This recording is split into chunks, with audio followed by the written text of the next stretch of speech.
கழுப்பெடுக்கிறது, பேய் ஓட்டுறது, போய் சுற்றி வேடிக்கை பார்க்குறாங்க இல்லையா, அதை வந்து ஸ்டாப் பண்ணணும். ஆச்சி மசாலா எந்த சமையலும் ருசி தேடும் ரகசியம் 20 ரூபாய். மாந்திரிகத்தால் மறைக்கப்பட்ட சில விஷயங்கள் அந்த இடத்துல பப்ளிக்காக செய்கிறாங்க. மாயக்கட்டு, மந்திரக்கட்டு, வப்பு, சூனி, காத்து, கருப்பு, வம்பு, வழக்கு, தும்ப, துயரம் இல்லாத நல்லா இருக்கு. அங்காளம்மன் பக்தர்கள் இன்னைக்கு வந்து அதிக அளவில் இருக்கிறாங்க. மயான கொள்ளைலாம் ட்ரெண்டிங்கில் இருக்கு. இப்போ எந்த ஸ்தலங்கள்லாம் மயானத்தில் இருக்கிறோ அந்த ஸ்தலங்கள்லாம் விசேஷமான ஸ்தலங்கள். ஆகுதி பண்ணுற பிணங்கள் வந்து மோட்சம் அடைகிறதாகவும் காசியில் எப்படி இருக்கோ அதே போல் மலையனூர்லேயும் சில சம்பிரதாயங்கள் இருக்கிறது. நாங்கள் ஒரு காலகட்டங்களில் கோயிலுக்கு போகும்போதெல்லாம் கோயிலுக்குள்ளேயே சமாதி இருக்குது. அந்த சுடுகாட்டில் அந்த அம்மா வந்து ஊஞ்சல் மண்டபத்தில் ஊஞ்சல் ஆடும்போது பேயெல்லாம் கூட ஆடுமா. அங்காளம்மன் போட்ட பிச்சையால் இன்னைக்கு வாழ்ந்துட்டு இருக்க உயிர்கள் கோடி கோடி. பூவாகம் திருவிழா அப்படின்றது வந்து ரொம்ப விசேஷமான திருவிழா. அந்த திருவிழா வந்து அற்புதமான ஒரு திருவிழா. திருநங்கைகளுக்காகவே தனி உலகம் அப்படின்னு சொல்லலாம். அந்த இடத்துல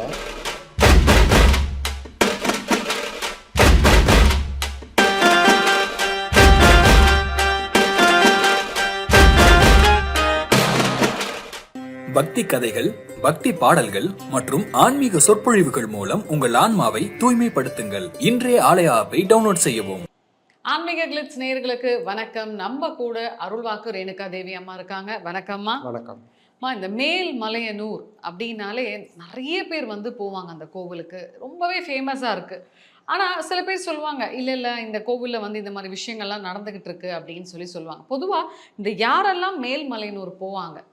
அதாவது அங்காளம்மன் பக்தர்கள் இன்னைக்கு வந்து அதிக அளவில் இருக்கிறாங்க. மயான கொள்ளைலாம் ட்ரெண்டிங்கில் இருக்குது.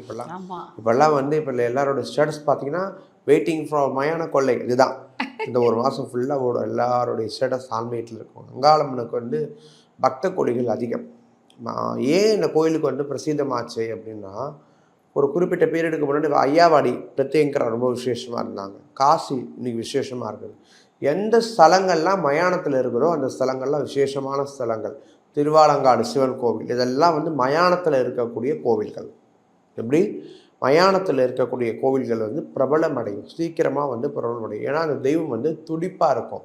அவங்க வந்து இறையாக பிணங்களையே உட்கொள்ளக்கூடிய ஒரு பலியாக சூழ்நிலை இருந்தது அந்த இடத்துல சொல்லப்படுது. ஆனால் அந்த சாமி பிணங்கள்லாம் தின்னாது சொல்லப்படுறது அந்த மாதிரி. அங்கே வந்து அந்த எரியக்கூடிய அக்னி வந்து ஹோம தீக்கு அக்னி வந்து இணையாக இருக்கிறதாகவும் அதில் ஆகுதி பண்ணுற பிணங்கள் வந்து மோட்சம் அடைகிறதாகவும் காசியில் எப்படி இருக்கோ அதே போல் மலையனூர்லேயும் சில சம்பிரதாயங்கள் இருக்கிறது. கோயில் சுற்றி சுடுகாடு தான். இன்றைக்கும் பார்த்திங்கன்னா சமாதி நிறைய இருக்கும், எக்கச்சக்கமாக. நாங்கள் ஒரு காலகட்டங்களில் கோயிலுக்கு போகும்போதெல்லாம் கோயிலுக்குள்ளேயே சமாதி இருந்தது ஒரு பீரியட்லலாம். அதுக்கப்புறம் தான் அதெல்லாம் எடுத்துட்டாங்க. வளர வளர அப்படி டெவலப்மெண்ட் வந்துருச்சு. ஜனங்கள் நிறைய இன்றைக்கி அமாவாசை ஊஞ்சல் பார்த்திங்கன்னா லட்சம் ஜனங்கள் வந்து குவிகிறாங்க. அதே அளவுக்கு அவங்க பிரச்சனை என்ன அப்படின்னு பார்த்திங்கன்னா, எங்கள் சமுதாயத்தில் மக்கள் திருநங்கைனால நிறைய பிரச்சனைகள் இருக்குது, திருடர்களால் நிறைய பிரச்சனைகள் இருக்குது, நிறைய சகித்து கொள்ள முடியாத அநியாயங்களும் அந்த இடத்துல வந்து நடக்குது. முதல்ல வந்து ஏன் அந்த ஸ்தலம் பிரபலம் அடையுது அப்படின்னா, பேய், பில்லி, சூனியம், வைப்பு இதெல்லாம் இருக்குன்னா அது நிவர்த்தி ஆகிடும். அந்த கோயிலுக்கு போய் நீங்கள் அம்மனை தரிசனம் பண்ணாலே நிவர்த்தி ஆகிடும். ஏன்னா அந்த சுடுகாட்டில் அந்த அம்மா வந்து ஊஞ்சல் மண்டபத்தில் ஊஞ்சல் ஆடும்போது பேயெல்லாம் கூட ஆடுமா. அப்போ தன் மேலே பேயோ ஏவல் பில்லி சூனியமோ இருந்தால் அந்த அம்பாளிக்கிட்ட போய் ஐக்கியம் ஆகிடுன்றதுக்காக தான் கோயிலுக்கு அமாவாசை தரிசனம் அப்படின்னு ஒரு விஷயமே வந்து ஆரம்பிச்சது. இன்றைக்கி அது பெரிய அளவில் பிரபலம் ஆயிடுச்சு. ஆனால் இரவில் ரகசியமாக பண்ண வேண்டிய சில பரிகாரங்களை பப்ளிக்காக அந்த இடத்துல வந்து நிறைய சாமியாருங்க, திருநங்கைகளாகட்டும் சாமியாருங்களாகட்டும் பொம்மை செஞ்சு சக்கரம் போட்டு கலசம் எடுத்து அக்னி வளர்த்து அவங்கவுங்க முறைப்படி எல்லாரும் பேசிக்காக பொம்மை செய்வாங்க. எல்லா மாந்திரிகவாதிகளுமே பேசிக்காக பொம்மை செய்து ஆடு இறக்குறது, கோழி இறக்குறது, பன்னி இறக்குறது இது எல்லாமே செய்வாங்க. செய்து முடிச்சுட்டு அதுக்கப்புறம் தான் சில விஷயங்களை வந்து அவங்க வந்து கிளியர் பண்ணுவாங்க. கலசாபிஷேகம்லாம் பண்ணி இது ஒரு ஃபார்மாலிட்டி, ஒரு பூஜை அப்படின்னு சொல்லி கழுப்பு கழிக்கிறது, சகடம் நீக்கிறதுன்னு சொல்லிட்டு ஒரு முறை இருக்குது. இதை வந்து அங்கே எல்லாமே செய்கிறாங்க. இப்போது இப்படி செய்யும்பொழுது சுற்றி இருந்து பார்க்குற மக்களுக்கும் அது ஆபத்தை கொடுக்கும். என்ன மாதிரி ஆபத்து கொடுக்கும்? யாருக்கு அந்த கொடுத்துற நேரம் சரியில்லையோ இங்கேருந்து விலகிறது அங்கே முடிச்சுக்கும். அதை போயிட்டு வந்து மிரிச்சிட்டாலும் இது பண்ணோம் ஒன்று. ரெண்டாவது பார்த்தீங்கன்னா சுற்றி உடைக்கக்கூடிய எலுமிச்சம்பழம், 1 கோடி எலுமிச்சம்பழமாவது இருக்கும். அவ்வளோ எலுமிச்சம்பழங்கள் சுற்றி அங்கே உடைக்கப்படுது, திருஷ்டி நீக்கப்படுகிறது, பேய் ஓட்டப்படுகிறது. ஒரு எலுமிச்சம்பழம்ன்றது பலி இல்லையா, அந்த பலியின் மேலேயே நம்ம நடக்கிறது, அந்த மாதிரி சில விஷயங்கள்லாம் அங்கே நடக்கிறது. அதெல்லாம் வந்து கொஞ்சம் பார்க்க வேண்டிய விஷயங்கள். இன்னொரு பக்கம் அப்படின்னு பார்த்தீங்கன்னு வச்சுக்கோங்களேன், ஏமாற்று பேர் வழிகள். சாமியார் வேஷம் போட்டவன்லாம் வந்து இருக்கிறான். திருநங்கைன்ற பேரில் சில ஆண்கள் வந்து புடவை கட்டிட்டு சுற்றிட்டு எலுமிச்சம்பழம் சுற்றி பணம் சம்பாதிக்கிறது, இந்த மாதிரி விஷயம். தவறுகள் நிறைய இந்த கோயில் அமாவாசையில் நேரங்களில் தவறுகள் நடக்கிறது, ப்ராஸ்டியூஷன் நடக்கிறது ஒரு பக்கம் மலைநூரில், இது வேறு நடக்குது. இதெல்லாம் பிரச்சனை போடாததுன்னு பார்த்தீங்கன்னா அந்த மூலஸ்தானத்தில் இருக்கிறவங்க, அப்புறம் அந்த இடத்துல இருக்கவங்களாம் வந்து பணம் சம்பாதிக்கணுன்றதுக்காக அந்த ப்ராப்பர் லைனில் எல்லாமே எக்ஸ்ட்ரா பணம் வாங்கிட்டு உள்ள அலோவ் பண்ணுறது, இந்த மாதிரி நிறைய விஷயங்கள் மலையனூர் கோயிலில் இன்றைக்கும் நடந்துக்கிட்டு தான் இருக்குது. அம்மன் சக்தி உள்ளவதா, அம்மனுக்கு பண்ண வேண்டிய பூஜைகள் சரிதான், எங்குமே நடக்காதது விஷயங்கள் அங்கே நடக்கிறது இதெல்லாம் உண்மைனாலும் அங்கே முக்கியத்துவமாக கருதப்படுவது பணம். இப்போ அந்த இடத்துக்கு வந்து எந்த மாதிரியான நாட்கள்ல போனா வந்து சிறப்பா இருக்குமா? இப்போ நீங்க அமாவாசைன்னு சொல்றீங்க. அமாவாசை. ஆனா அமாவாசையில இவ்வளோ சிக்கல்கள் இருக்கு, அப்ப என்ன பண்றது? இல்லை, அமாவாசையில் தான் கண்டிப்பாக போகணும். அமாவாசை அன்னைக்கு நீங்கள் நான் இந்த வீடியோ பார்க்குற ஜனங்க வந்து என்ன பண்ணணும், அமாவாசை அன்னைக்கு அந்த இடத்துல ராத்திரியில் பரிகாரம் செய்கிறத தவிர்க்கணும். அந்த இடத்துல பரிகாரம் பண்ணுறதை தவிர்க்கணும். இல்லை இந்த வீடியோ பார்க்குறவங்க கழுப்பெடுக்கிறது, பேய் ஓட்டுறதை போய் சுற்றி வேடிக்கை பார்க்குறாங்க இல்லையா, அதை வந்து ஸ்டாப் பண்ணணும். இந்த வீடு குறைஞ்சபட்சம் அந்த இடத்துல போனால் நம்ம குழந்தை குட்டிக்கிட்ட ஆபத்து வந்துடும் பயம் இருக்கணும் இல்லையா. இன்றைக்கி அதெல்லாம் இல்லை. அப்போ பப்ளிக்காக மாந்திரிகத்தால் மறைக்கப்பட்ட சில விஷயங்கள் அந்த இடத்துல பப்ளிக்காக செய்கிறாங்க. எப்படி காசியில் அகோரிகள் இருக்கிறாங்களோ அது மாதிரி அமாவாசையில் மலையனூரில் மந்திரவாதிகள்லாம் ஊரே சேர்ந்துக்கிட்டு ஒரு 1000 பேர் கழுப்பெடுப்பாங்க. அப்பா, இருக்கிற வயல்வெளியில் சந்து பொந்தில் எந்த இடம் கிடைக்குதோ அங்கெல்லாம் கழுப்பெடுக்கிற வேலை தான். இதெல்லாம் பார்த்திங்கன்னா ஒரு பரிகாரமாக செய்வாங்க. அப்புறம் இந்த டிரான்ஜெண்டர்ஸ் பீப்புள் வந்து ப்ராஸ்டியூஷன் நடக்குது, இது ஒரு மைனஸ் அங்கே. இதெல்லாம் வந்து இருக்கக்கூடாத விஷயம். இதை வந்து கண்ட்ரோலுக்கு கொண்டு வரணும். இப்போது திருப்பதியை வந்து ஒரு திருப்பதியோடைய தேவஸ்தானத்துடைய தலையீட்டில் ஆந்திர அரசு தலையிட முடியாது. அப்படி இருக்கும்போது தமிழக அரசுடைய அறநிலைத்துறை கோயில் கட்டுப்பாட்டில் இருக்கக்கூடிய ஒரு கோவிலில் இந்த மாதிரி விஷயங்களை அறநிலைத்துறையால் கட்டுப்படுத்த முடியலன்னா அப்போ அந்த கோயில் வருமானம் மட்டும் உங்களுக்கு எடுக்கு. கோவில்னால் கோவிலில் தான் இருக்கணும். கோவிலை சுற்றி இல்லாத வேலையெல்லாம் பண்ணக்கூடாது. பணம் கொடுக்குறதுக்கோசம் அந்த 7 முறை வம்சாவழியினர் கழுப்பெடுங்க, பேய் ஓட்டிக்குங்க, இதெல்லாம் போனால் பண்ணுங்க, நான் வேணான்னு சொல்லலை. குறைஞ்சபட்சம் மக்கள் நிறைய வர அன்னைக்கு இதை பண்ணாமல் இருக்கணுன்ற, அடுத்த மக்களுக்கு பாதிப்பு வரக்கூடாதுன்ற. இப்போ ஒருத்தவங்களுக்கு செய்வினை இந்த மாதிரி ஏவல்லாம் இருக்குன்னா அங்கே போய் என்ன மாதிரியான கழிப்பெடுப்பாங்க? அதாவது சக்தி சக்கரங்களை பூமியில் வரைவாங்கம்மா, மயானத்தில் வந்து வரைவாங்க. மயானத்தில் வரைஞ்சிக்கிட்டு அதுக்கப்புறம் அந்த இடத்துல அவங்களுடைய தேவதையை ஆவாகனம் பண்ணி கலசங்கள் வைப்பாங்க. கலசம்லாம் வச்சுக்கிட்டு அந்த சக்கரத்து நடுவில் அந்த ஆளை உட்கார வைப்பாங்க. யார் பாதிக்கப்பட்ட நபரோ அவங்கள உட்கார வச்சு அவங்களுக்கு வந்து சில பொருட்கள், ஊம்பதங்காய், எலுமிச்சங்காய், தும்டிக்காய், நவதானியம், ஓமதரவியம், அப்புறம் 27 நட்சத்திர மூலிகை, இந்த மாதிரிலாம் நிறைய இருக்குது. சில விஷயங்கள்லாம் சுற்றி போட்டு ஒரு அக்னி வளத்தை எரிய வச்சு நெல் பொரியெல்லாம் போட்டு பொரியல்களில் போட்டு அந்த பொம்மைக்கு வந்து படையல் வச்சு கோழி அறுக்கிறது, ஆடு அறுக்கிறது, பன்னி அறுக்கிறது அறுத்து ரத்தத்தை கொடுத்து அவங்க தலை உச்சி முடியெல்லாம் அறுத்து வச்சு நகத்தை அறுத்து வச்சு துணியை கிழிச்சு வச்சு இந்த பொம்மையை சுற்றி எரிச்சிடுவாங்க. இது எதுக்கு பண்ணுறது அப்படின்னு பார்த்தீங்கன்னா அந்த தேவதைக்கு பலியிடுறது. இப்போ இந்த மனுஷன் நீ சாவடிக்க தானே வந்துக்கிறேன், உன்னை சாவடிக்க நான் வந்திருக்கேன் அப்படின்னா உன்னை மாதிரி ஒரு பதுமையை நான் காவ கொடுத்துட்றேன், ரத்த வாடை கொடுத்துட்றேன், நீ போயிடு அப்படின்றதுக்கு தகுந்த மாதிரி தான் அந்த பரிகாரம். அதுக்கு அந்த தேவர் வந்து என்ன பண்ணோம், ஒரு பொம்மையை வந்து மனுஷன் நினச்சிக்கிட்டு அது பலி ரத்த வாடையும் எடுத்துக்கிட்டு வந்த வேலை முடிஞ்சிருச்சு, தேவதை அங்கன்னு கிளம்பிடும். அதுக்கு தான் அந்த பரிகாரமே பண்ணுறாங்க ஆக்சுவலி. ஆனால் இந்த விஷயத்த யாருமே பார்க்காத இடத்துல பண்ணணும், எல்லாரும் இருக்கிற இடத்துல பண்ணக்கூடாது. மயானத்தில் எல்லாம் இருக்கிறாங்க, சுற்றி குழந்தைங்க பார்க்குறது எல்லாம் பார்க்குறாங்க, சுற்றி போடுறது, இதெல்லாம் சுற்றி போடுறத கூட பரவாயில்லைங்க, பரிகாரங்கள் வச்சுக்க வேண்டாம்னு சொல்கிறேன். ஓகே, இதெல்லாம் கண்ட்ரோலுக்கு கொண்டு வரணும். இப்போ விஷயம் தெரிஞ்சவங்க வந்து இந்த மாதிரி கோவிலுக்கு அமாவாசையை தவிர்த்து வேற எந்த நாட்களில் போனால் அம்மனை ஞாயிற்றுக்கிழமை அன்னைக்கு போகலாம். ஞாயிற்றுக்கிழமை அன்னைக்கு அம்மன் வழிபாடு விசேஷம், வெள்ளிக்கிழமை அன்னைக்கு விசேஷம். அங்காளம்மன் சொன்னாலே அமாவாசை தான் விசேஷம், வேறு வழி இல்லை. வெறும் இந்த மாதிரி பில்லி சூனியத்துக்கு மட்டும்தான் அந்த கோவிலா இல்லை வேற ஏதாவது பிரார்த்தனைக்கு அந்த கோவில்? இல்லை, எல்லாம் குழந்தை இல்லை, கல்யாணம் ஆகலை, எல்லா வரத்தையும் துடிப்பான தெய்வம், உடனே நிறைவேற்றி கொடுக்கக்கூடிய அற்புதமான தெய்வம் அங்காள பரமேஸ்வரியை யார் ஒருத்தர் நம்புகிறாங்களோ அவங்கள வந்து இணை பிரியாத ஒரு தெய்வம், ஈடு செய்ய முடியாத ஒரு தெய்வம், அற்புதமான ஒரு தெய்வம். அம்மானு கூப்பிட்டா அந்த க்ஷணத்தில் ஓடி வந்து நம்மளை காப்பாற்றக்கூடிய தெய்வம் யார் அப்படின்னா அது அங்காளம்மன் மட்டும்தான், வேறு யாருமே கிடையாது. அங்காளம்மன் போட்ட பிச்சையால் இன்றைக்கி வாழ்ந்துட்டு இருக்க உயிர்கள் கோடி கோடி.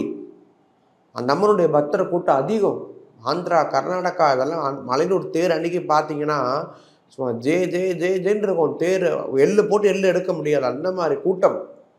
அந்த அம்மனுடைய அற்புதம் அந்த அளவுக்கு இருக்கிறதுனால சக்தி இல்லாத இடத்துக்கு மக்கள் படையெடுப்பது கிடையாது. ஏதோ நாங்கள் இருக்குது, அந்த அருளால் தான் வர எல்லாருக்கும் நடக்குது. ரெகுலராக அமாவாசை போவாங்க சில பேர். ரெகுலராக எனக்கு தெரிஞ்சு 50 ஆண்டு காலங்களில் அமாவாசைக்கு போகிற பக்தர்கள்லாம் இன்றைக்கி இருக்கிறாங்க. இப்போ குழந்தை வேணும், கல்யாணம் ஆகணும் அப்படின்றவங்க எப்போ போகணும்? எப்போனாலும் போகலாம். எப்போனாலும் போகலாம். இப்போ அந்த கோயிலேருந்து எப்போனாலும் இது இருக்கும், திறந்துருக்கும். என்ன ஒன்றே ஒரு விஷயம், அங்கே பணம் தான் எல்லாமே. அதுதான் மைனஸ் நிறைய பேர்கிட்ட இன்றைக்கி சோஷியல் மீடியாவில் சொல்லப்படுற விஷயங்கள்.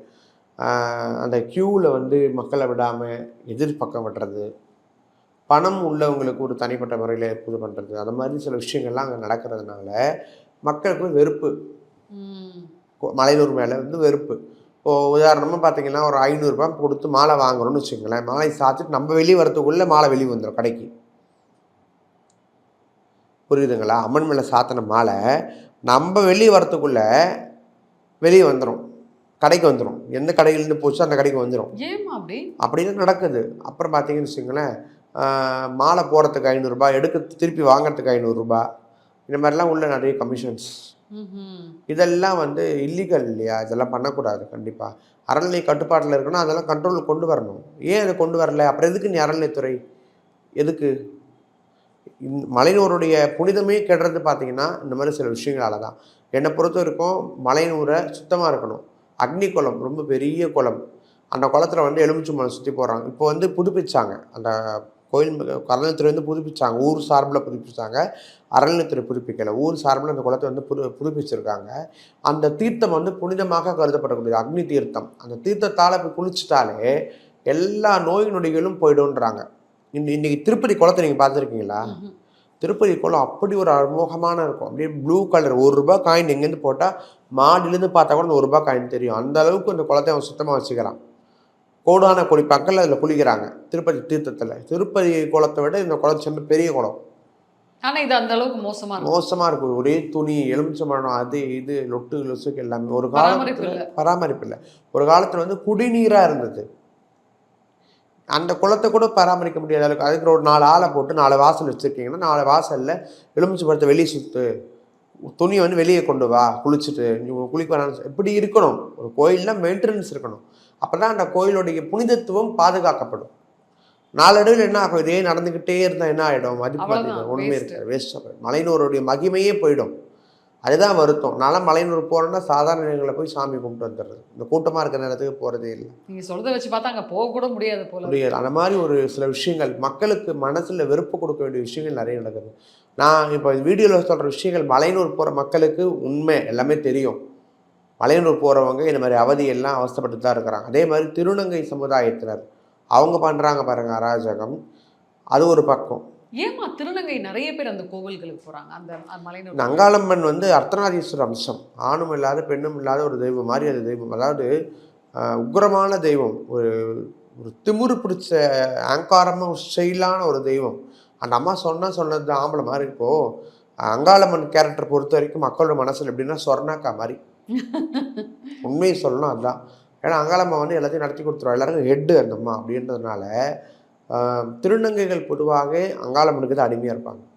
ஒரு சில குறிப்பிட்ட ராசி, நான் என்ன கேட்குறேன், இப்போ பொதுவான ஆட்கள் வந்து குறிப்பிட்ட ராசி உள்ளவங்களுக்கு அந்த கோவில் ஈர்ப்பு அதிகமாக இருக்கும். அப்படிலாம் கிடையாது, அந்த மாதிரிலாம் என்ன விஷயமும் கிடையாது. மோஸ்ட்லி அடிக்ட் ஆகிறது திருநங்கைகள் தான். திருநங்கைகள் தான் அடிக்ட் ஆவாங்க. கூவாகத்தில் எப்படி பெரிய ஒரு இதுவாக இருக்கும், அதே மாதிரி அமாவாசை தோறும் மயான குலை தோறும் இந்த திருநங்கை கூட்டம் வந்து அங்கே அதிகமாக இருக்கும். இன்னொன்று பார்த்தீங்கன்னா வந்துட்டு இப்போ கூவாகம்னு சொல்கிறீங்கல்லம்மா, அந்த கூவாகம் அப்போ அங்கே என்னென்ன நடக்கும்? கூவாகம் திருவிழா அப்படின்றது வந்து ரொம்ப விசேஷமான திருவிழா. அந்த திருவிழா வந்து அற்புதமான ஒரு திருவிழா. திருநங்கைகளுக்காகவே தனி உலகம் அப்படின்னு சொல்லலாம். அந்த இடத்துல அற்புதமான ஒரு திருவிழா. அது வந்து மக்களுக்கு இப்போது ஆண் அப்படின்றவங்களுக்கும் பெண் அப்படின்றவங்களுக்கும் கல்யாணம், காது குத்து, பர்த்டே, பிறந்த நாள் எல்லாம் நல்லது கெட்டது, வாழ்வு சாவு சகலமும் இருக்கும். ஆனால் திருநங்கையோடைய வாழ்க்கையில் 2 ஃபங்க்ஷன் தான். ஒன்று அவங்க வந்து ஆப்ரேஷன் பண்ணும்போது அவங்களுக்கு நடக்கக்கூடிய அந்த ஒரு பூப்புனித விழாட்டு, பால் ஊற்றும் விழான்னு ஒன்று, இன்னொன்று சேர்த்துட்டா சாவு எடுக்கிற விஷயம். இதுதான் அவங்க ரெண்டு பொறுத்து நடக்கிறது 2 விஷயம். பர்த்டே ஆக்சுவல் வந்து போகக்கூடிய விஷயங்கள். ஆனால் எங்களுக்குன்னு இருக்கிற கொண்டாட்டம் அப்படின்னு பார்த்தீங்கன்னா கூவாகம் திருவிழாவும் இந்த மயான கொள்ளை திருவிழாவும் தான் எங்களுக்குன்னு ஒரு ஸ்பெஷல் திருவிழா வந்து கருதப்படுகிறது. அப்போ வந்து எங்களுக்கு அங்கே முக்கியத்துவம், அங்கே போய் தாலி கட்டி தாலி அறுத்துக்கிறது, அந்த தெய்வத்துக்காக யாருமே செய்ய முடியாத ஒரு தியாகம். ஒரு பெண் போய் இன்னைக்கு செய்வாங்களா? செய்ய முடியாது. திருநங்கைகள் மட்டும் இல்லாமல் நிறைய ஆண்களும் வந்து தாலி கட்டி அறுப்பாங்க. பெரிய பெரிய ஜட்ஜுங்க. ஏமா அந்த சக்தி உள்ள தெய்வம் அந்த அளவுக்கு வேண்டிப்பாங்க. நியாயத்தை கொடுக்கக்கூடிய தெய்வம். ஏன் அப்படின்னா அவர் வந்து பலியிடப்பட்ட நோக்கம் என்ன? அந்த கூவாகத்தில் இந்த சுவாமி பலியிடப்பட்ட நோக்கம் வந்து பஞ்சபாண்டவர் ஜெயிக்க வேண்டும் அப்படின்றதுக்காக தான் பலி கொடுத்துட்டாங்க. முதல்ல துரியோதனை கேட்டு துரியோதனுக்கு முன்னாடி கிருஷ்ண பரமாத்மா தர்ப்பணம் பண்ணி சூரியனும் சந்திரனும் சேர்ந்து வர வச்சு அமாவாசையை முன்னாடியே வர வச்சு அன்றைய நாளில் வந்து நாகக்கண்ணிக்கும் உழுவைக்கும் பிறந்த அந்த அர்ஜுனனை பலியிட்டு தன் பக்கம் எல்லாத்தையும் சாதகமாக மாற்றி கொடுத்தவர் கிருஷ்ண பரமாத்மா. சில சூழ்ச்சிமங்கள் இந்த இடத்துல வந்து கையாளப்பட்டது. அதனால் வந்து கிருஷ்ண பரமாத்மா வந்து கோடான கோடி உயிர்கள் வாழும் போதும் பார்த்து கொண்டிருந்தவர் தான் கிருஷ்ண பரமாத்மா. தந்திரத்தை கையாண்டவர் கிருஷ்ண பரமாத்மா. அங்கே தான் தந்திரம் பிறக்குது. ஏன்னா வந்து முன்னாடி வந்து துரியோதனை வந்து சித்தப்பா யாருக்கு? அரவானுக்கு, நல்லரவானுக்கு துரியோதனன் வந்து சித்தப்பா. அர்ஜுனுடைய மகன் தான் நல்லரவான், கூத்தாண்டவர்.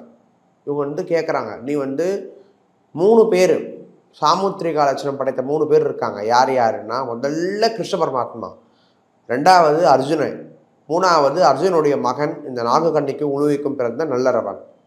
அப்போது கிருஷ்ண பரமாத்மா போயிட்டாருன்னா முடிஞ்சிச்சு சாப்டர். அர்ஜுனன் போயிட்டாலும் நடக்காது. அவனுக்கு பிறந்த மகன் மட்டும்தான் பாக்கி. அப்போ பலியிடணும். இது ஜாதகம் வந்து யார் சொல்றதுன்னா சகாதேவன் சொல்றாரு.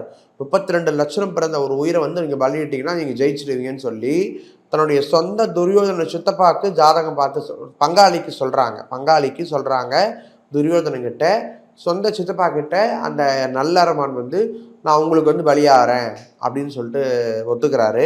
அமாவாசை அன்னைக்கு கொஞ்சம் நான் பலியாகிறேன்னு ஒத்துக்கிறாரு. இதை வந்து கிருஷ்ண பரமாத்மா கேட்டுட்டு மறுநாள் அமாவாசைன்னா இன்னைக்கு போய் தர்ப்பணம் பண்ணுறாரு.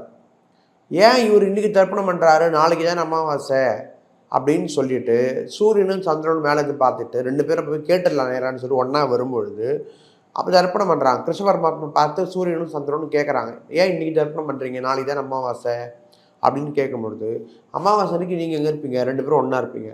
அப்போ இன்றைக்கி இப்போ ஒன்றா தானே இருக்கீங்க, அப்போ இன்றைக்கி தான் அமாவாசை அப்படின்னு ஒரு தாந்திரத்தை உண்டு பண்ணவர், தாந்திரிகத்தை உண்டு பண்ணவர் கிருஷ்ண பரமாத்மா. புரியுதுங்களா? அதாவது தந்திரம் இந்த விஷயத்தை வந்து கடவுள் தான் உண்டு பண்ணார். கடவுள் தர்ப்பணம் பண்ணுறாரு. அப்போ கிருஷ்ண பரமாத்மா பிதுர் தர்ப்பணம் பண்ணுறாரு. அதுவும் கன்ஃபார்ம் ஆகுது அந்த இடத்துல, இல்லையா? அப்போ என்ன பண்ணுறாங்கன்னா பண்ண உடனே அன்றைக்கி ராத்திரி போய் அந்த நல்ல பலியிடணும், அர்ஜுனுடைய மகனை பலியிடணும். அப்போ 3 வரங்கள் கேட்குறாரு. என்ன கேட்குறாரு? எனக்கு கல்யாணம் ஆகணும், நான் இந்த போரை முழுசாக பார்க்கணும், அந்த 18 யுத்தத்துலேயும் நான் பங்கெடுக்கணும், என்னோட பங்கு இருக்கணும். இது 3 இருந்தால் நான் பலியாக சம்மதிக்கிறேன்னு கிருஷ்ண பரமாத்மா கிட்ட வாக்கு கேட்குறாங்க. வரன் கேட்குறாரு. யார்? நல்லரவான். கேட்டதுக்கு பிறகு இந்த 3 வரத்தையும் கொடுத்தேன் அப்படின்னு பரமாத்மா சொல்கிறார். சொன்னதுக்கப்புறம் நாளைக்கு சாவ போகிற ஒருத்தனுக்கு யார் பொண்ணு கொடுப்பா? யாரும் கொடுக்க மாட்டாங்க. அப்போ பெண்ணாகவே பரமாத்மா மாறி வரார். கிருஷ்ண பரமாத்மா மோகினி அவதாரம் கொண்டது அதனால தான். மோகினி அவதாரம் போட்டுட்டு வந்துட்டு ஒரு நாள் தாலி கட்டிட்டு அரவான் கிட்ட வாழ்ந்துட்டு மறுநாள் வந்து தாலி அறுக்கப்படுது. அந்த மோகினிக்கு வந்து தாலி அறுக்கப்படுது, பலியிடப்படுறாரு களத்தில். அதனால தான் அந்த சுவாமியுடைய பார்ட்ஸ், புஜம், தொடை, காலெல்லாம் ஒரு ஊர்லேருந்து வந்து ஒரு தேராக செட் பண்ணி அதை ஒரு திருவிழாவை வச்சு மறுநாள் அந்த தேரை கலைப்பாங்க. அப்போ அந்த தலையை வெட்டின உடனே இந்த தலையில் மட்டும் ஈ முக்கியம், இன்றைக்கும் ஈ முக்கியம், அது விசேஷமாக பார்க்கப்படும். அந்த தலையை வெட்டின உடனே என்ன பண்ணுவாங்க அப்படின்னா எல்லா திருநங்கை மக்களும் இந்த ஆண் சமுதாயத்தினர் வேண்டிக்கிறாங்கல்ல, அவங்களும் எல்லாம் தாலி கட்டியிருப்பாங்க. முதல் வருஷம் மஞ்சள், 2வது வருஷம் வெள்ளி, 3வது வருஷம் தங்கம். இந்த மாதிரி தாலி கட்டி அறுத்து வெள்ளைப்புடவை கட்டி 16 நாள் சூதகம் இருந்து அந்த விரதத்தை முடிப்பாங்க. இது ஒரு அற்புதமான வழிபாட்டு முறை. அப்போது அங்கே மெயின் கேரக்டர் யார்? மோகினி. அப்போ அந்த மோகினி அவதாரம் கொண்டவங்க கலியுகத்தில் யார்? திருநங்கைங்க. அதனால தான் அந்த இடத்த திருநங்கைகளுக்கு முக்கியத்துவம் கொடுக்கப்படுது. ஓகே ஓகே, அதனால தான் அந்த கூவாகம் வந்து அந்த அளவுக்கு கிராண்டா இருக்கு. கிராண்டாக இருக்குது, எங்களுக்கு கிராண்டாக இருக்குது.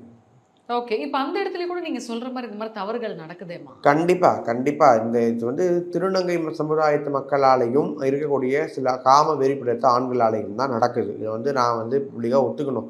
எங்கள் சமுதாயம்னு சொல்லி நான் தூக்கி வச்சுலாம் பேச முடியாது. நடக்கிற தப்ப நடக்குதுன்னு தான் சொல்லி ஆகணும். இதெல்லாம் நடக்காத அளவுக்கு தடுக்கணும்.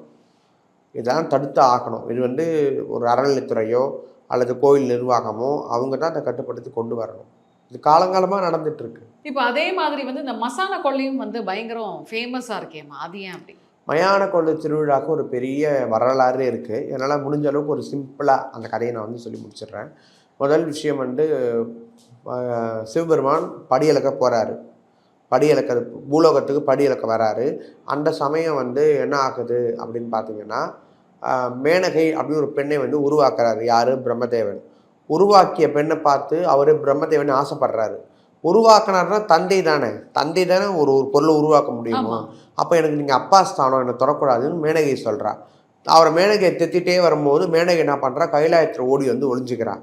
அந்த பீரியடில் பிரம்மனுக்கும் 5 தலை, சிவபெருமானுக்கும் 5 தலை. பெண்கள் வந்து நிமிர மாட்டாங்க, கீழே தான் பார்ப்பாங்க. கீழே பார்க்கும்போது 5 தலை உள்ள நிழல் வருது. போன வீட்டுக்காரர் தான் வந்துட்டாரு அப்படின்னு சொல்லிட்டு இந்த பார்வதி அம்மா என்ன பண்ணுறாங்க, கங்கையிலேருந்து நீர் எடுத்து பாத பூஜை பண்ணி எல்லாம் பண்ணுறாங்க.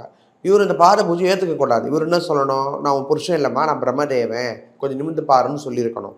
அதெல்லாம் சொல்லாமல் பாத பூஜையை பண்ணிக்கிட்டு, நான் உன் புருஷன் விட என்ன விதத்தில் குறைஞ்சிட்டேன், எனக்கும் 5 தலை அவருக்கும் 5 தலை, அதனால் எனக்கு இந்த பாத பூஜை நீ செய்ய தகுந்தான் அப்படின்னு பார்வதி கிட்ட பிரம்மதேவன் விவாதம் பேச, அதனால் கோபமுற்று வருத்தமுற்று பார்வதி தேவி வந்து கொஞ்சம் புருஷங்கிட்ட போய் குறை சொல்கிறாங்க. இதெல்லாம் நடக்கிற விஷயம் தானே.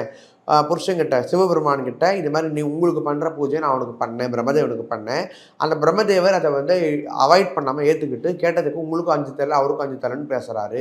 ஒன்று உங்களுக்கு 5 தலை இருக்கணும், இல்லை அவருக்கு 5 தலை இருக்கணும், 2த்துல முடிவு பண்ணிட்டு என்கிட்ட வாங்கன்னு அந்த அம்மா சொல்ல, இவர் கால பைரவனை தோற்றுவித்து ஆணவமாக பேசி அந்த தலையை வந்து கிள்ளிடுறாரு. யார்? சிவபெருமான். அப்போ சிவபெருமானுக்கு பிரம்மகத்தி தோஷம் ஏற்பட்டு விடுகிறது. பிராமணனை கொன்ற பிரம்மகத்தி தோஷம் வந்து ஏற்பட்டு விடுகிறது. ஒரு தலை, அந்த கிள்ளி எடுத்த தலை வந்து கையில் ஒட்டிக்குது. அப்போ இது எந்த சாபம்னா துர்வாச மகரிஷியுடைய சாபம். சிவனுக்கு இப்படி ஏற்பட்டது வந்து துர்வாச மகரிஷியுடைய சாபம். துர்வாச பங்கம் அப்படின்னு சொல்லக்கூடிய ஒரு இடத்துல இருந்து தான் எனக்கு கதை ஆரம்பிக்கிறது. இதுக்கு முன்னாடி என்ன நடந்திருக்கும்னா, துர்வாசன் சாபம் கொடுத்துருப்பாரு. அதனால் இந்த மாதிரி பிரம்மகத்தி தோஷம் சிவனுக்கு பிடிச்சி பித்தனாகவும் பேனாகவும் அலையணும் அப்படின்னு துர்வாச மகரிஷி சாபத்தினால அந்த கவாலம் கையில் ஒட்டி சாப்பாட்டுக்கு இல்லாமல் உடல் மெலிந்து பித்தனாகவும் பேனாகவும் சிவபெருமான் ஆட ஆரம்பித்து அலைய ஆரம்பிச்சிடுறாரு. அதுதான் கபாலீஸ்வரம். மயிலையில் இருக்கக்கூடிய கபாலி, கபாலத்தை கையில் வச்சுருந்தால தான் ஒரு கபாலி. பிச்சாண்டனர் வேடமும் அதுதான். சரிங்களா? அப்போ வந்து என்ன ஆச்சு, இந்த மாதிரி விஷயம் ஆன உடனே தன்னுடைய கணவன் இந்த மாதிரி இருக்கிறாங்களே, அப்போ வந்து தன்னுடைய கணவன் இறந்துட்டா சரஸ்வதி என்ன பண்ணுவான்னா சாபம் கொடுப்பா. என் புருஷன் வந்து எப்படி வந்து அசிங்கமாயிட்டாரோ அந்த மாதிரி நீ அசிங்கமாயிடுவ, உன் அழகெல்லாம் போய் புத்தாயிடுவ அப்படின்னு பார்வதி அன்னைக்கு சரஸ்வதி சாபம் கொடுத்த உடனே தன்னுடைய கூட பிறந்த அண்ணனை தேடி ஓடுவாங்க. யார்? பார்வதி தேவி ஓடி போயிட்டு வரம் கேட்பாங்க. இந்த மாதிரி என்னோட புருஷன் அந்த மாதிரி இருக்கிறாரு, பித்து பிடிச்சி அலையிறாரு, பேய் பிடிச்சி அலையிறாரு, எனக்கு இந்த மாதிரி சாபம் கொடுத்துருக்கா, இதை தீர்க்கறதுக்கு ஒரு உபாயம் சொல்லுங்க அப்படின்னு சொல்லும்போது பரமாத்மா சொல்லுவார், சுத்துப்பட்டு 18 ஊருக்கும் மயானம் தண்டகாரண்யம் மலையரசன் வல்லக்கோட்டை அப்படின்னு சொல்லக்கூடிய மலையரசன் கோட்டையில் மலையனூர், அந்த மலையனூரில் சுத்துப்பட்ட மயானத்தில் சிவராத்திரி அன்னைக்கு என்ன பண்ணணும் அப்படின்னா, நீ ரத்தத்தால் உணவு சமைத்து அமாவாசை அன்னைக்கு விடியும் பொழுது நீ வந்து பூமியில் போடணும். முதல் 2 கவலம் வந்து அந்த கபாலத்துக்கு சாப்பிட கொடுக்கணும். 3வது கவலத்தை போடுற மாதிரி பாவலை பண்ணி கீழே போடணும். அப்போ அந்த ரத்த சோறை எடுக்கிறதுக்கோசம் அந்த கபாலம் வந்து உன்னோட புருஷன் கை விட்டு இறங்கி வரும். அந்த சமயம் நீ காளி உருவு எடுத்து நீ வந்து இதை அழிச்சிடணும், இந்த கபாலத்தை அழிச்சிடணும் அப்படின்னு சொல்லி பெருமாள் உபாயம் சொல்கிறாரு. இதுக்கு முன்னாடி ஒரு சாப்டர் இருக்குது. என்ன சாப்டர்னா, ஈஸ்வரன் வந்து வல்லாள மகாராஜாவுக்கு வந்து வரம் கொடுத்துருப்பாரு. என்ன வரம் அப்படின்னா, நானே உனக்கு பிள்ளையாக பிறக்கிறேன்னு. அது ஒரு யுகம் முடியும் போது ஒரு தெய்வங்கள் மறைந்து பிறக்கணுமா, அது விதியாம். அப்போ வந்து என்னது, இந்த இடத்துல வந்து வல்லாளுடைய மனைவியில் அந்த கரு வளர வளர அங்கே பழைய சிவன் வந்து செத்துக்கிட்டு இருக்காரு. புரியுதுங்களா? பழைய சிவன் வந்து செத்துட்டு இருக்காரு. அப்போது வந்து இந்த வல்லால வயிற்றுல இருக்க குழந்தைய அழிச்சாதான் அங்கே சிவன் உயிரோட இருப்பார். இந்த கபாலத்தையும் அழிக்கணும், வல்லாளன் மனைவியோட வயிற்றில் வளரக்கூடிய இந்த குழந்தையும் அழிக்கணும். இந்த வல்லாள மகாராஜா யாருன்னா, இந்த பிரம்மனால தெத்திட்டு போகும்போது பிரம்மனோட இந்திரியம் வந்து மயானத்தில் சொட்டுச்சான். இந்திரியம்னா விந்து. அந்த விந்து சொட்டு அதில் 5 கண்டாதி கண்டர்கள் பிறந்தார்கள். வல்லாள கண்டன், இருள கண்டன், பிரம்ம கண்டன், நித்திய கண்டன், அது மாதிரி சொல்லி ஒரு 5 கண்டர்கள் வந்து பிறந்தார்கள். அந்த வல்லாள மகாராஜாவுக்கு வந்து சிவன் வரம் கொடுத்ததுனால இவ்வளோ பிரச்சனை ஆகுது. அப்போ எல்லா கதையும் ஒரு இடத்துல கனெக்ட் ஆகிடுச்சா, இப்போ நான் சொன்ன கதையெல்லாம். அப்போ என்ன ஆகிப்போச்சு, ஒரு அமாவாசை அன்னைக்கு குரத்தியாக மாறி அருள் வாக்கு போய் சொல்கிறாங்க. யாரு? அங்காளம்மன் போய் சொல்கிறாங்க. குரத்தியாக மாறி போய் வல்லாள மகாராஜாவுக்கு அருள் வாக்கு சொல்கிறாங்க. என்ன சொல்கிறாங்கன்னா, இந்த மாதிரி இவருக்கு வந்து சிவன் தான் பிள்ளையாக பிறக்கிறாரு, இந்த ரகசியத்தை நீ மறைச்சி வச்சிருக்கிற, நீ சிவன்கிட்ட வர வாங்கினவன் அப்படின்னு சொன்னோடனே யாருக்கும் தெரியாத விஷயம் சொல்கிறாளே அப்படின்னு சொல்லி அவள் நம்பினாங்க. இந்த குழந்தை இங்கே பிறக்கக்கூடாது, மயானத்தில் தான் பிறக்கணும், அதனாலே மலையரசம்பேட்டையில் இருக்கக்கூடிய மயானத்தில் இந்த குழந்தைய எடுத்துகிட்டு வா. அப்போ அந்த குழந்தைய எடுத்துகிட்டு வரும்போது ஒரு சூரிய கத்தி ஒன்று, எண்ணெய் குடம் ஒன்று, முறம் ஒன்று கொடுன்னு சொல்லி அந்த அம்மா வந்து கேட்குறாங்க. அந்த அருள் வாக்கு சொல்லிட்டு காணிக்க வாங்குறாங்க. 32 வகை கறி வகையும் உணவுக்கு பொருட்களும் வாங்கிக்கிறாங்க. இங்கே தான் அருள் வாக்கு சொல்லக்கூடிய நிகழ்வு. அதனால தான் அங்காளம்மன் குறிமேடை ரொம்ப ஃபேமஸ். அங்காளம்மன் வந்து குறி சொல்கிறாங்க இல்லையா, இதனால தான் வல்லாள மகாராஜாவுக்கு தான் முதல் குறி சொன்னாங்க. அதே மாதிரி வல்லாள மகாராஜாவுக்கு தான் சிவபெருமான் வரமும் கொடுத்தாரு. இன்றைக்கும் திருவண்ணாமலையில் வல்லாள மகாராஜாவுக்கு வந்து குழந்தை இல்லாதனால சிவபெருமான் பிண்டம் வைக்கிறார். இன்றைக்கும் நடக்குது அந்த காரியம்லாம், இப்பவும் பண்ணிக்கிட்டு இருக்காங்க. வல்லாள மகாராஜா இறந்த செய்தியை வந்து ஒரு அறிக்கையாக படிப்பாங்க. இதுவும் திருவண்ணாமலையில் நடக்குது. அப்போ என்ன ஆச்சுன்னா, அந்த குழந்தைய நம்ம வந்து விஸ்வாசனின் பேர் மயானத்துக்கு கொண்டு வந்து மயானத்தில் படுக்க வச்சு, அப்போ வந்து இந்த வல்லாள கோட்டையை அழிக்கிறதுக்கு வந்து பாவட ராயனை வந்து பிள்ளையாக வச்சுருக்காங்க. அந்த அம்மா வல்லாள கோட்டையை வந்து அழிக்க சொல்லிடுறாங்க. இந்த வயிற்றை கிடிச்சு உள்ளுக்கிற குடலை வந்து குழந்தையோடு வாடுறாங்க. யார்? அங்காளம்மன். வாரி வல்லாள பட்டணத்தை நாசம் பண்ணி வல்லாள அசுரனையும் அழிக்கிறாங்க. இந்த வல்லாள கண்டனையும் வதம் பண்ணுறாங்க. ஏன்னா அநியாயம் பண்ணுறவன் அதனால வதம் பண்ணுறாங்க. வதம் பண்ணிட்டு அந்த ரத்தம் எடுத்து உணவு சமைத்து சிவன் வராரு, சிவராத்திரி அன்னைக்கு வர அன்னைக்கு, அந்த சிவராத்திரி அன்னைக்கு மயானத்தில் ஒரு தங்க வச்சு இந்த பரிகாரம், இந்த பொம்மை சுற்றுறதுலாம் பரிகாரம்லாம் அந்த அம்மா செய்கிறாங்க. செய்து ரத்த சோறு வந்து 2 வாட்டி இந்த கபாலத்துக்கு போடுறாங்க. 3ஆவது வாட்டி போடுற மாதிரி பாவலா பணித்துக்கு போடுறாங்க. அப்போ அந்த ரத்த சோறை சாப்பிட்றதுக்கோசம் அந்த கபாலம் கீழே இறங்குது. அந்த கபாலத்தையும் அழிக்கிறாங்க. இதுதான் மயான கொள்ளையுடைய வரலாறு. இந்த இப்போ வரப்போகுது மயான கொள்ளை. இப்போ கண்டிப்பாக இது உங்களுக்கு ட்ரிப் ஆகும். இதுதான் மயான கொள்ளையுடைய வரலாறு. ரொம்ப பெரிய கதை. என்னால் முடிஞ்ச அளவுக்கு நான் ஷார்ட்டாக சொல்லியிருக்கேன். தெளிவாக சொல்லியிருக்கீங்க. ஆமாம். இந்த நிகழ்வை தான், இது நடந்தது ஒரு மாசி அமாவாசையில். அந்த நிகழ்வை தான் நம்ம வந்து எல்லாரும் மயான கொள்ளை திருவிழாவை வந்து கொண்டாடுறோம். ஸோ எல்லாத்துலேயுமே வந்து திருநங்கைகளுக்கு வந்து ஒரு பெரும் பங்களிப்பு இருக்குல்லம்மா. ஆமாம், கண்டிப்பாக. இந்த இடத்துல வந்து அருள்வாக்கு சொல்லக்கூடிய நிகழ்வு, துர்வாச பங்கம், அருள்வாக்கு படலம், சங்கார படலம், இதெல்லாம் நிறைய இருக்குது. இந்த மாதிரி விஷயங்கள் புராணம் தெரிந்தவங்களுக்கு தான் தெரியும், எல்லாருக்கும் தெரியாது. ஸோ ஐ திங்க் அந்த மாதிரி இடத்துல வந்து கவர் பண்ண இன்னும் நிறைய விஷயங்கள் லைவாக பார்க்கலாம் இல்லையா? ஆமாம், இதெல்லாம் மாறணும்னு நான் நினைக்கிறேன். சூப்பர்மா. நிறைய விஷயங்கள் வந்து மக்களுக்கு புரியுற மாதிரி அழகா இந்த கதைகள்லாம் வச்சு சொன்னீங்கம்மா. மிக்க மகிழ்ச்சி. நன்றி. ஆச்சி மசாலா, எந்த சமையலும் ருசி தேடும் ரகசியம். 20 ரூபாய். பக்தி கதைகள், பக்தி பாடல்கள் மற்றும் ஆன்மீக சொற்பொழிவுகள் மூலம் உங்கள் ஆன்மாவை தூய்மைப்படுத்துங்கள். இன்றைய ஆலய ஆப்பை டவுன்லோட் செய்யவும்.